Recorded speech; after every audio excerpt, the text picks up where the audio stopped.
2000 yıl önceki bir efsaneyi hayata geçirme arzusunda bulunan İsrail, gerçekten de İngilizlerin başta olmak üzere yardımıyla o yapıyı tahrip etmek isteyen ya da o yapı içerisinde ittifaklar yapmak suretiyle diğer güçlere karşı yeni bir güç oluşturmak isteyen yapılar hep ola gelmiştir. Hiçbir şekilde kıllarını kıvırdatmakları gibi İsrail'in geliştirdikleri anlayış için kendilerinde bugünkü modern çok tabii bir hak olarak o 2000 yıllık Öncelikle Fatih Sultan Mehmet Üniversitesi ve İstanbul İl Milli Eğitim Müdürlüğü'ne teşekkür etmek istiyorum. Gerçekten çok güzel bir eğitim oldu biz öğretmenler için. Çünkü Gazze'de ve Kudüs'te yaşanan insani dram herkesin malumu. Bu yaşanan katliamları, haksız işgalleri öğrencilere aktarmak bize düşüyor. Tabii öğrencilerimize bunu aktarmak için de öncelikle bu konuyu bizim daha iyi anlamamız gerekiyor. Biz de sağ olsun alanında uzman hocalarımızdan bu konuyla ilgili eğitimler aldık. Onların liderliğinde bu olayın tarihi arka planını ele aldık. Bu açıdan kendimi geliştirmek istedim. Çünkü öğrencilerin karşısına çıktığımız zaman kendimizi daha iyi ifade etmemiz gerekiyor. Bu mail okula geldiğinde önce inanamadım. FSM'nin bu çalışmasını çok büyük takdir ediyorum. Hiçbir karşılık beklenti yapmadan bize verdiği bu hizmet için kendilerine gönülden teşekkür ediyoruz. Bunu defalarca da söyledim. Arkadaşlarıma duyurdum.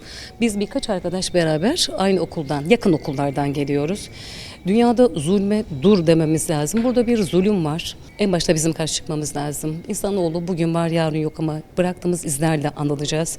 Mesela 10 Aralık İnsan Hakları Haftası geliyor değil mi? Okulda bunun pano görevini bana verdiler. Bakın ben böyle bir şey yaptım. İnsan haklarını pano olarak okulda farkındalık yaratma adına kutlamayacağım. Çünkü dünyada zulüm varken insan hakları kutlanamaz diye gözyaşları içerisinde kan akan görüntüyü seçtim. Hatta altına da başka bir görüntü seçtim. 3 maymun görüntüsünü, dünyanın 3 maymunu oynadığını özellikle belirtmek isteyeceğim. Farklı resimler koyacağım. İnsan hakları neydi? İnsan doğumla başlar, ölümde sona eren hak değil mi?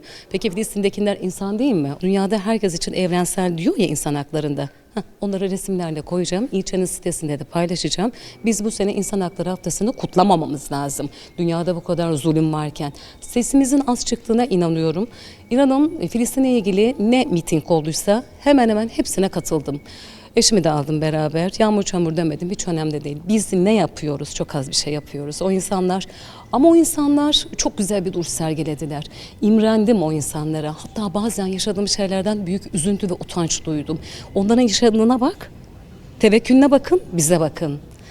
Yani karşıdaki insanı takdir etmekten başka bir şey elimden gelmiyor. Benim gücüm neye yetiyor? Maddi manevi her türlü yardımlarına hazırım. İnşallah gücümün yettiğince. Ben bir kulum, ne yapabilirim demiyorum.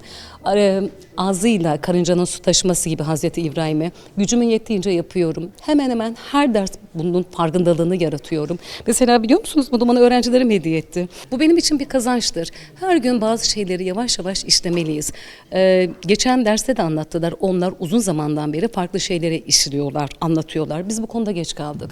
Daha cesur olmalıyız. Az sesimiz çıkıyor. Sesimin daha çok çıkmasını istiyorum. Daha çok duyurmak istiyorum. İnşallah bu doğrultuda elimden ne gelirse onu yapmaya çalışacağım. Sizler de sağ olun, var olun, sesiniz olun. Bilindiği gibi 3. yılına girmiş olan Gazze soykırımı 2 yıl içinde kadın, çocuk ve yaşlının, öğrenci, öğretmen ve bilim adamının, sağlık görevlisi ve gazetecilerin bulunduğu yüz binlerce Gazze'linin hayatına mal olmuştur. Her ne kadar Uluslararası Adalet Divanı ve Uluslararası Ceza Mahkemesi, İsrail Devleti ve onun katil sözde başbakanı hakkında soykırım yaptıklarına dair suçlar sabit görmüşler ise de, uluslararası toplumun eylemsizliği ve Siyonist lobilerin dünyadaki etkisi bu kararların uygulanmasına engel teşkil etmektedir. Bu yüzden uluslararası toplum gerçek görevini yerine getirinceye ve Filistinlilerin gasp edilen hakları iade edilinceye kadar sivil toplum hareketlerinin sürdürülmesi, evlerden eğitim kurumlarına, iş yerlerinden hastanelere, hulasa hayatın her noktasına kadar ulaşarak Kudüs, Filistin ve Gazze için farkındalığın oluşturulması zarureti bulunmaktadır. Bu mesele 7 Ekim 2023'te başlamadığı gibi Türkiye'nin de çabalarıyla kurulan kırılgan ateşkes ile sonlanmadığı bir gerçektir. Meselenin önünde daha uzun bir yol vardır. Türkiye ve dünya toplumları yaşanan vahşet karşısında sokaklarda tepkilerini göstermişlerdir elbette. Ancak unutulmamalıdır ki bu tepki sonucun alınması, Filistin halkının haklarının iadesi ve özellikle katil bir devletin Siyonist aklının restorasyonu için yeterli değildir. Meselenin tarihi derinliği kadar geleceğe de uzanan bir boyutu vardır. Bu yüzden dünya toplumları yaşadıkları sistemlerden emin olabilmeleri ve kendilerini güvende hissetmeleri için insanları ötekileştiren her türlü bozuk ve karanlık zihniyetleri bilmek ve öğrenmek zorundadırlar. Fatih Sultan Mehmet Vakıf Üniversitesi olarak uzun zaman önce kurduğumuz Orta Doğu ve Afrika Araştırmaları Merkezimizde coğrafyamızı ve mağdur coğrafyaları ilgilendiren bilimsel faaliyetler yapmaktayız. Özellikle Filistin konusunda Siyonist propagandası ile geliştirilen asılsız iddialara cevap verebilecek bir dizi bilimsel üretimler gerçekleştirdik. İsrail'i de rahatsız eden bu çalışmalar büyük çoğunlukla bilim insanları ve meseleye doğrudan muhatap olanlar arasında dolaşmaktadır. Yaptığımız çalışmaların birinde Türkiye'de Filistin, Kudüs ve Gazze algısının yüksek olduğu, ancak bunu sürdürülebilir olması için mutlaka bilgi ile desteklenmesi gerektiği sonucuna varılmıştır.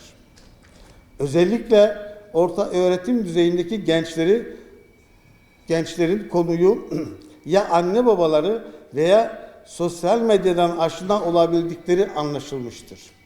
Bu da onların üretilmiş doğru bilgi ile beslenmeleri zaruretini ortaya koymaktadır. Holocaust'u dünyaya benimseterek akabinde onu bir endüstriye dönüştürüp onun üzerinden Siyonizmin pazarlandığı dikkate alınırsa karşı faaliyetlerin de en az onun kadar veya daha gelişmiş yöntemler ile yapılması gerektiği anlaşılmaktadır. Holocaust endüstrisi ve Siyonizmin pazarlamacılarının karşısına ancak güçlü bir bilinç ile çıkmak mümkündür. Maalesef öğrencilerine ve öğretim üyelerine rağmen Dünya Akademisi Filistin konusunda sınıfta kaldığı gibi dünya medyasını kontrol eden Siyonist akıl yüzünden büyük medya grupları da Siyonistlerin değirmenine su taşımaya devam etmektedirler. İşin üzücü ve kötü tarafı benzeri bir durumun ülkemizde de yaşanıyor olmasıdır. Merkezimiz bilimsel çalışmaları yanında bu doğrultuda 2 sosyal sorumluluk projesi hayata geçirmiştir.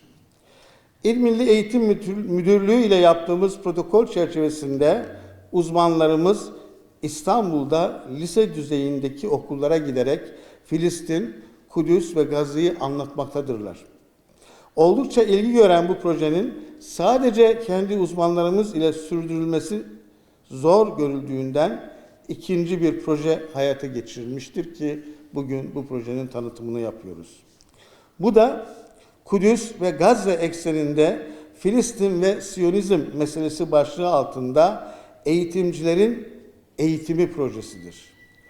Bu projede yine İl Milli Eğitim Müdürlüğü ile yapılan protokol çerçevesinde İstanbul'daki okullardan seçilen gönüllü öğretmenler üniversitemize gelerek Filistin ve Siyonizm meselesi konusunda farkındalık eğitimi verebilecek bir eğitimi almaktadırlar.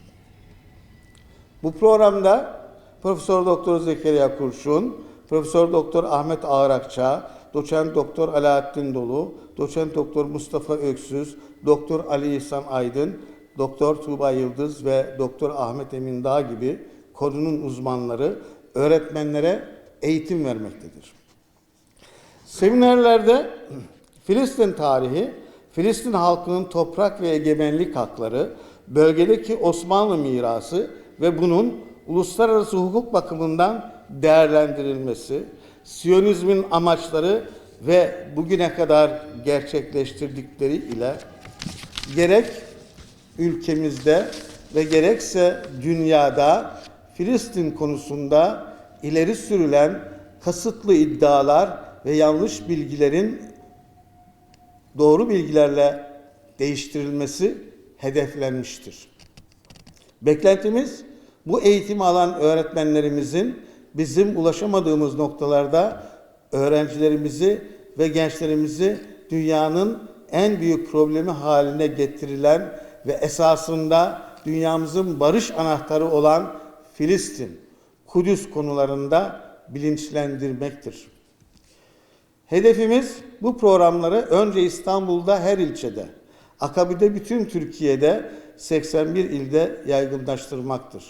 Böylece üniversite üretilen bilgi dolaşıma sokulurken Türkiye'nin Filistin ile olan tarihi bağları ve gelecek hedefleri de ortaya konularak hakiki bir farkındalık ve dayanışma kültürü geliştirilecektir.